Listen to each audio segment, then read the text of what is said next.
Nope, nope. I gotta go with the beige. Gotta keep the beige in there, or try to get the beige in there. Yeah. Okay, I did pick up a couple of new brushes. I got these because what I'm going to try to do with the beige is pat it on. Sort of this reverse of blotting. I'm going to blot it on instead of blotting off like I did with the red. I also got a stipple brush for when I do the gray spots. So that's what we're looking at. And basically the entire future of humankind depends on me getting just the right beige. So wish me luck on that. And I also need a couple of things from that new set I bought. A little more to this set than I thought. Got a nice mixing tray here, a couple of pads of paper, and a whole set of watercolors, I guess. But anyways, what I need right now is the acrylics, because I need one of these, the burnt umber or the burnt sienna. I forget which one. I'll probably need some more white too. This is titanium white. This also has lamp black instead of Mars black. Oh, I also need the palette knives. I'll do my mixing with a palette knife this time. There we go. Good. A couple of palette knives there. And I got my water supply, and I got a nice little squirter to add water with it this time. So, off to find the perfect color to put upon that thing. Oh, and here are some hints I used on the coloring of this thing. What color is this?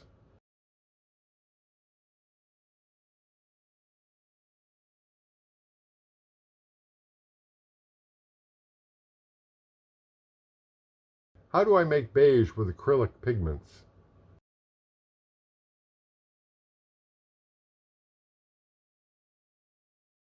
Okay, a bit disjointed this morning, but we'll get there. Good. I want a nice flat bottom on this instead of a pointed bottom. Okay, good. There we go. Okay, so that'll get in there nicely. Okay. Yeah. Okay, this one. Oh, man. I'm not sure if I should go for the beige or the gray. But that gray has got the red in it. I just need this a little whiter.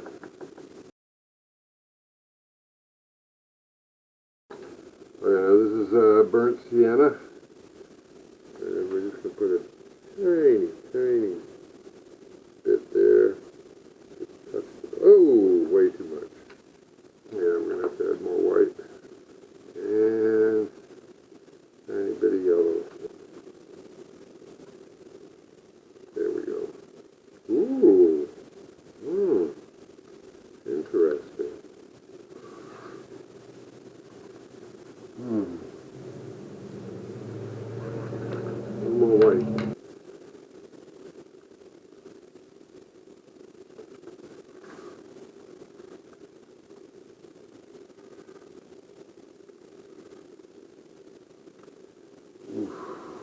Nope.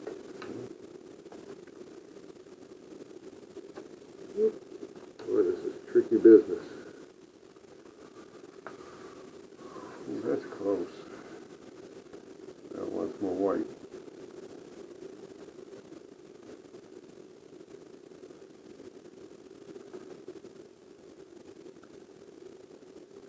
Yeah, if it wants more red. Yeah, I'm going to go ahead and give it.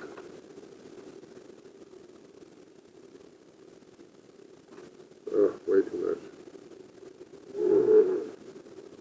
That's pretty much it for that tube.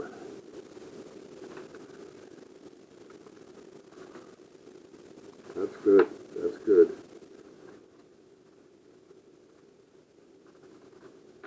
Yeah. Yep, I like that. Okay, so now, tricky business.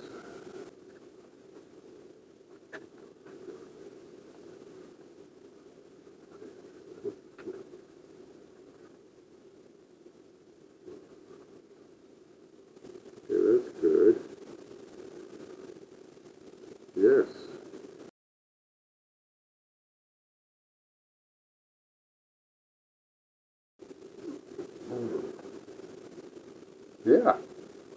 Wow. Good.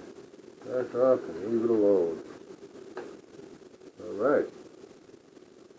We'll let that dry up. We'll stipple some grays in there, and I think we're there. Wow. This was a game changer when I came up with this last night, thinking about this. To dab this on with the foam brush to keep it out of the creases.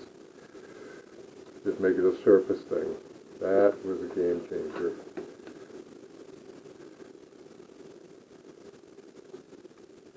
Yeah, that's good. Woohoo! Okay, this had a couple hours to dry. And I've got a couple of shots of bark here. Close-ups, very, very close-ups. And I'm going to try to, okay, this is the light gray. I'm going to go for that light gray, which still has a lot of red in it. What this is missing is the brightness. But we'll see if I can mix up that gray right there and do something with that. Titanium white here. Now we're just going for gray this time, he says hopefully. I just want a tiny, tiny bit. There we go. Just the tiniest bit. Wow.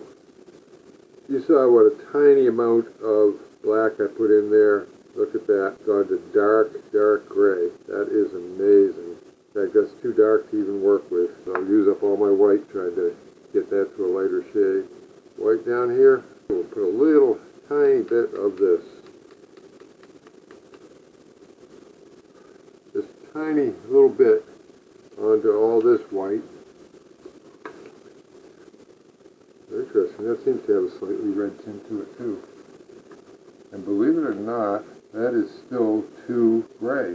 But it's going to water down and thin out, so I'm going to go with it and hope it dries a little bit clear.